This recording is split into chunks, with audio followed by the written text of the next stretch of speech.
Die 7 kruiswoorde van Jesus. Eloi, Eloi, lama sabachthani. Jy hoef nooit weer alleen te wees nie. Was jy al baie alleen? Ek dink jy ken dit dalk. Daar's niks so verskriklik soos om verlaat te wees van mense wat jy lief het en wat jou dalk lief gehad het nie. Miskien ken jy die gevoel van egskeiding of van 'n liefdesteleurstelling waar jy iemand baie lief gehad het, daar 'n intense verhouding was en skielik is daai verhouding net nie meer daar nie en alles herinner jou aan daardie alleenheid. Geweldige alleenheid, om verlaat te wees van liefde en van geliefdes. Paulus sê vir ons in Timoteus, die hel is wanneer ons vir ewig van God verlate sal wees. Ek dink dit moet verskriklik wees. En wat gebeur hier aan die kruis, by die 4de kruiswoord van Jesus? Hy roep na 3 ure van donker, in sy Aramees, in sy moedertaal, Eloi, Eloi, lama sabachthani. My God, waarom het U my verlaat? Kyk, as 'n mens praat van alleenheid, is daar baie, maar ek dink hierdie is die ergste wat daar ooit kan wees. En ek dink nie ek en jy kan ooit verstaan wat Jesus hierdeur gegaan het nie. Verstaan die perfekte mens, die sondelose mens, die bron van liefde, die een wat nog net liefde gegee het, die een wat nie verstaan wat is dit om sonder sy God te wees nie. Hy wat van ewigheid af die seun van God is, die eengebore seun, uit God uitgebore, sondeloos, net liefde, totaal gewoond aan die liefde van sy Vader, van ewigheid af. Voor daar tyd was hulle een in liefde. En nou is hy van God verlaat. En daarom in sy moedertaal hierdie vraag, my God,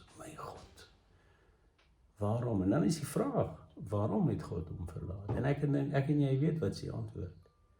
Want Jesus Christus moes die drek, die gruwelste gruwel, die vieslikste vieslik, die vuilste vuil, die slinkste slinks, die afskuwelikste afskuwelike, die totale sonde van die hele wêreld. En gaan dink jy net 'n bietjie aan wat dit alles kan wees. Hy moes dit op hom neem. In Psalm 75 sê die Here, hy skink 'n beker van sy toorn wat skuim en sy vyande sal hierdie beker uitdrink, hierdie beker van God se woede tot onder in die afsaksel, die drek, daai vuil onderste deel. Jesus Christus moes die toorn van God in die kruis dra vir jou en vir my sonde. En as mense praat van sy lyding aan sy kruis, dan kan jy praat oor sy pyn en dit was geweldig, maar ek moet jou sê, die ergste van hierdie hele ding moes vir hom hierdie oomblik gewees het, dat hy van sy Vader, van sy God verlate sal wees. En nou is die vraag, waarom moes dit gebeur? En nou sê ons, nou glo ons, sodat ek en jy nooit van God verlate hoef te wees nie. Nooit. Nie in die ewigheid af nie. Kan jy jouself indink wat is die ewigheid? Kan jy jouself indink wat is dit om vir ewig sonder God te wees? Om nooit weer die kans te hê om God se liefde in jou lewe terug te kry nie. En weet jy wat is geweldig? Dat ons as mense nie besef wat dit beteken nie. En dat soveel mense tevrede is om sonder God te wees. Dat soveel mense tevrede is met sonde. Tevrede is om sonde goed te praat. Verstaan jy wat hier gebeur? Verstaan jy die woede van God oor sonde? Daai woord wat niemand meer eers gebruik nie. Ek het 'n foutjie gemaak. Ek het 'n imperfection, infirmity. Ek het nie reg gedoen nie. Nee, ons het sonde gedoen. ons het teen God oortree. En as ek van sonde praat en van onverantwoordelikheid teenoor sonde, dan is dit omdat ek dit self ook ken. Dit is nie in 'n negatiewe manier nie.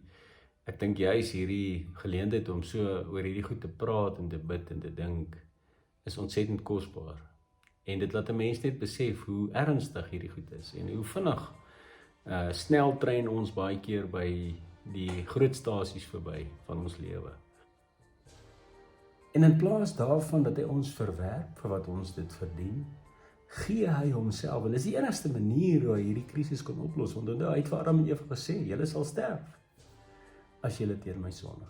Die enigste manier hoe hy dit kon doen is deur self mens te word, deur self die woede, sy eie regverdige drang tot betaling van sonde te gaan doen. Hy moes 'n mens word, so lief het hy ons. Nou hoe de ongeluk kan ons met sonde speel? Kan ons dink dis iets klein? My vriend, is jy tevrede sonder God? Is jy tevrede sonder God se teenwoordigheid? Ek glo daaraan nie. Ek hoop nie so nie. Miskien is dit nou tyd dat jy weer daaroor dink. Die liefde van God is daar. Die Seun van God het geroep, Eloi, Eloi, lama sabachthani. Waarom God, waarom het U my verlaat? Vir wat sê jy, Markus? Vir wat het U my verlaat? Sodat ek jou, my liewe mens, nooit hoef te verlaat nie. En al wat ek van jou vra, glo in my. Moenie jou sondes probeer wegsteek nie, moenie probeer mooi napies daarvoor kry nie. Erken dit. Kom na my toe. Dis waaroor ek aan die kruis vir jou gesterf het. Is jy alleen? Omdat jy dalk nie alleen wil wees nie? Is jy in 'n tyd van pyn en afsondering? Omhels dit. Gaan soek God se aangesig. En verstaan dat hierdie alleenheid van jou nie vir altyd sal wees nie. Verstaan dat daar kom 'n tyd wat sy ewige heerlikheid joune sal wees.